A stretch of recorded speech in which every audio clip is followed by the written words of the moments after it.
Dear students, आज हम लोग थेल्स थ्योरम यानी basic proportionality theorem BPT discuss करने वाले हैं। बीपीटी डिस्कस करने से पहले हम लोगों को कुछ जानकारी पहले से पता होनी चाहिए, जैसे हम किसी भी ट्राइंगल का एरिया कैसे निकालते हैं। उम्मीद है कि आप लोगों को पता होगा, फिर भी मैं थोड़ा सा रिकॉल करवा देता हूँ।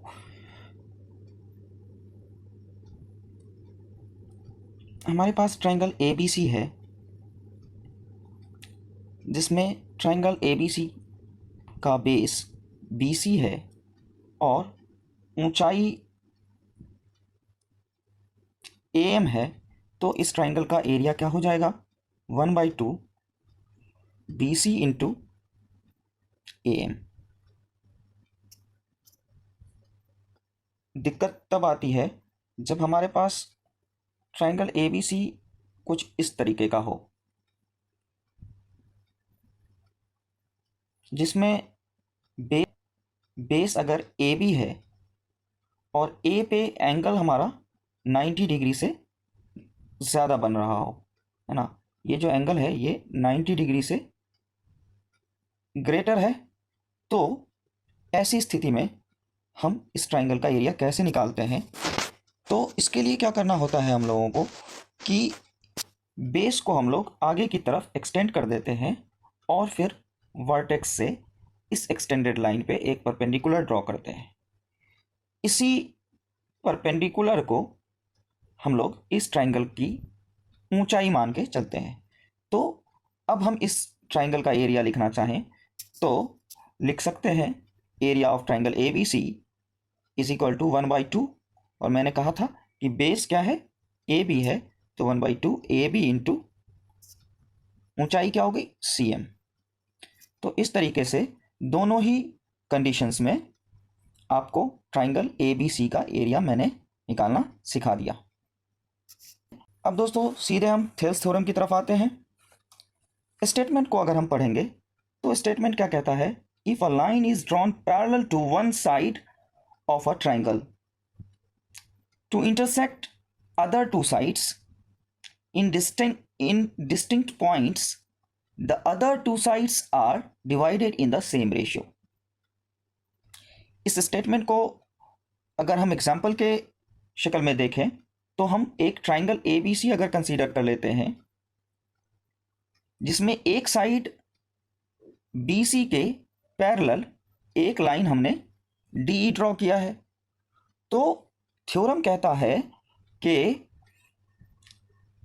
ये जो लाइन DE BC के पैरेलल ड्रॉ की गई है वो दो दूसरे साइड्स AB और AC को दो डिस्टिंक्ट पॉइंट D और E पर इंटरसेक्ट करते हैं। तो ये पॉइंट्स D और E AB को इस तरीके से डिवाइड करते हैं कि AD अपॉन BD बराबर होता है AE अपॉन EC।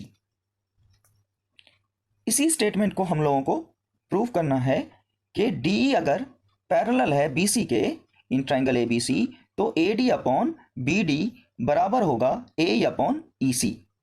यही है हमारा स्टेटमेंट थेल्स थ्योरम का। तो इसको प्रूव करने के लिए हम लोग क्या करते हैं? सबसे पहले गिवन लिख लेते हैं। In triangle ABC DE is parallel to BC।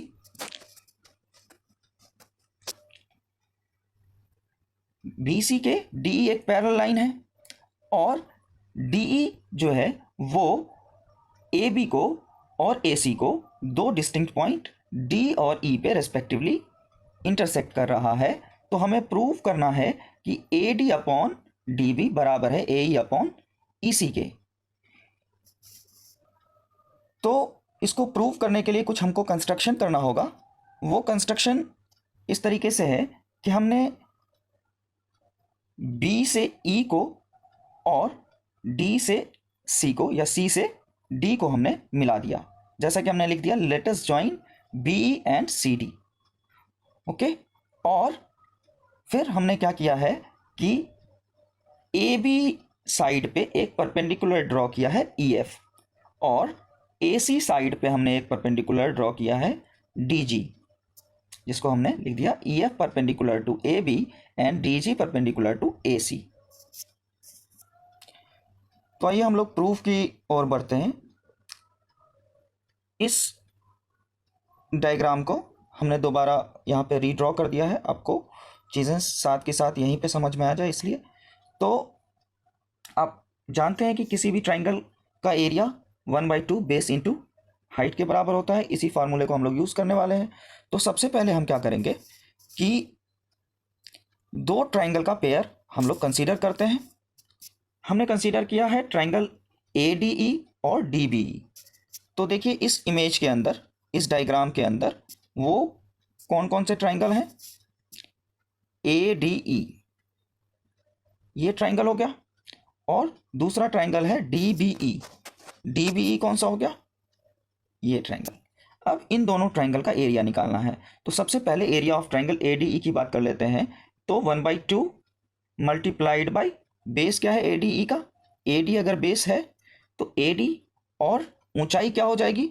तो मैंने बताया था आपको पहले कि बेस पे वर्टेक्स से खींचा गया परपेंडिकुलर ही ऊंचाई होती है। तो ऊंचाई यहाँ पे क्या हो जाएगा? EF हो जाएगा, है ना। EF जो है इस ट्राइंगल की ऊंचाई हो जाएगी। तो हमारा एरिया जो है ट्राइंगल ADE का क्या हो जाएगा? 1/2 AD इंटू EF, जिसको हम लोग इक्वेशन नंबर 1 कह देते हैं। इसी प्रकार से हम लोग ट्राइंगल DBE का एरिया निकालना चाह रहे हैं, जिसके लिए हमारे पास BD बेस है। BD इस ट्राइंगल का बेस है। तो मैंने बताया था कि अगर बेस पे 90 डिग्री से बड़ा एंगल बन रहा हो तो बेस को एक्सटेंड करते हैं और वर्टेक्स से जो परपेंडिकुलर खींचा गया होता है वही इस ट्राइंगल की ऊंचाई समझी जाती है। तो अब देखेंगे अगर इस ट्राइंगल का एरिया, तो आप कह सकते हैं कि 1/2 BD बेस और EF जो है इसकी ऊंचाई हो गई। ठीक है, इसको आप लोग इक्वेशन नंबर 2 कह सकते हैं। अब हम क्या करने वाले हैं? सिंपली इक्वेशन 1 को 2 से डिवाइड करने वाले हैं। Dividing equation 1/2। तो हमारे पास लेफ्ट हैंड साइड में क्या है? Area of triangle ADE upon area of triangle DBE। और राइट हैंड साइड में क्या चीज आएगी? 1/2 इंटू AD इंटू EF, और डिवाइड में 1/2 BD इंटू EF। और इसको आप सॉल्व करते हैं तो पाएंगे कि 1/2 से 1/2 कैंसिल आउट, EF से EF कैंसिल आउट। तो हमारे पास बचता है area of triangle ADE upon area of triangle DBE बराबर AD अपॉन BD, जिसको हमने इक्वेशन A नाम दे दिया। सिमिलरली इस बार हम ट्राइंगल ADE और ट्राइंगल ECD का पेयर लेते हैं। ठीक है, ट्राइंगल ADE और ट्राइंगल ECD का पेयर हम ले रहे हैं। ठीक है, तो इन दोनों ट्राइंगल का एरिया निकालना है। लेकिन ध्यान रखना है कि इस बार ट्राइंगल ADE का एरिया निकालते समय हम लोग बेस AE को मान के चलने वाले हैं। तो बेस अगर AE है तो ऊंचाई क्या हो जाएगी? ऊंचाई हमारी हो जाएगी DG। ठीक है, तो triangle area of triangle ADE is equal to हो जाएगा 1/2 multiplied by base AE multiplied by ऊंचाई DG, जिसको हम लोग इक्वेशन नंबर 3 बोल देते हैं। इसी तरीके से अब हम लोग एरिया ऑफ ट्राइंगल ECD निकालने वाले हैं। तो फिर से वही कंडीशन है कि बेस हमारा EC है और E पे 90 डिग्री से बड़ा एंगल बन रहा है, 90 डिग्री से बड़ा एंगल बन रहा है ना। एंगल जो है E वो 90 डिग्री से बड़ा है। तो हम लोग क्या करने वाले हैं? बेस EC को आगे की तरफ एक्सटेंड कर दें, बेस EC को आगे की तरफ एक्सटेंड करें और इस पे एक परपेंडिकुलर खींचे। ठीक है, जो DG के बराबर है ना। तो अब हमको बताइए कि एरिया ऑफ ट्राइंगल ECD किसके बराबर होगा? तो आप कहेंगे कि sir 1/2 multiplied by base EC multiplied by ऊंचाई, और ऊंचाई आपने देखा है कि DG ही है, तो DG। इसको हम लोग इक्वेशन नंबर 4 नाम दे देते हैं। फिर से हम इक्वेशन 3 को 4 से डिवाइड करने वाले हैं, यानी कि डिवाइडिंग इक्वेशन 3 बाई इक्वेशन 4।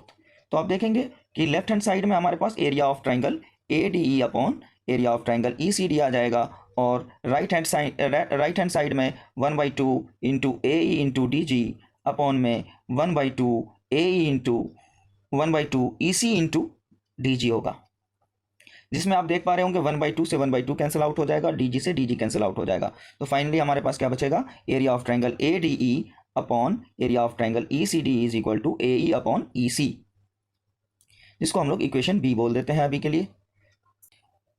अब हम लोग एक थ्योरम को रिकॉल करते हैं। वो थ्योरम कहता है कि दो पैरेलल लाइंस के बीच सेम बेस पर अगर कोई ट्राइंगल बनाया जाए, जैसा कि यहाँ पे बेस DE को मानते हुए हमने ट्राइंगल DBE बनाया, और उसी बेस DE को कंसीडर करते हुए हमने दूसरा ट्राइंगल ECD बनाया। दोनों का बेस सेम है और दोनों ही ट्राइंगल दो पैरेलल लाइन के बीच में है, तो थ्योरम कहता है कि दोनों का एरिया जो है वो बराबर होगा। तो हम लोग लिख सकते हैं area of triangle ADBE is equal to area of triangle ECD। अगर ऐसा होता है तो हम लोग इक्वेशन B को रीराइट कर सकते हैं, जिसमें इक्वेशन B में डिनोमिनेटर में एरिया ऑफ ट्राइंगल ECD लिखा हुआ है, इसकी जगह पे हम लोग रिप्लेस करके एरिया ऑफ ट्राइंगल DBE लिख सकते हैं। तो आइए, हमने वही चीज़ किया कि area of triangle ADE upon area of triangle DBE लिख दिया है, जबकि इक्वेशन B में यहाँ पे क्या लिखा था, एरिया ऑफ ट्राइंगल ECD, है ना। और चूंकि ये दोनों आपस में बराबर है तो दोनों की जगह पे एक दूसरे के बदले में लिखा जा सकता है। तो area of triangle ADE upon area of triangle DBE is equal to AE upon EC हो गया, जिसको हम लोग इक्वेशन C का नाम दे रहे हैं अभी के लिए। तो अब हम कंपेयर करेंगे इक्वेशन A को और इक्वेशन C को। इक्वेशन A जो है वो हमारा है area of triangle ADE upon area of triangle DBE is equal to AD upon BD, जिसमें आप देख रहे होंगे कि लेफ्ट हैंड साइड LHS जो है area of triangle ADE upon area of triangle DBE, वो इक्वेशन C के LHS के बराबर ही है। इक्वेशन C का जो LHS है उसके बराबर ही है। तो अगर LHS बराबर है तो हम लोग RHS को इक्वेट करके लिख सकते हैं, यानी कि AD अपॉन BD को बराबर लिखा जा सकता है AE अपॉन EC के। तो हमने ऐसा ही किया है कि इक्वेशन A और C की मदद से हम लोगों ने AD अपॉन BD को AE अपॉन EC के बराबर लिखा है। और थ्योरम के शुरुआत में हमको जो प्रूव करना था वो यही प्रूव करना था कि AD अपॉन DB बराबर है AE अपॉन EC, और ऐसा ही हमने प्रूव कर लिया है। तो इस तरीके से हमारा basic proportionality theorem BPT prove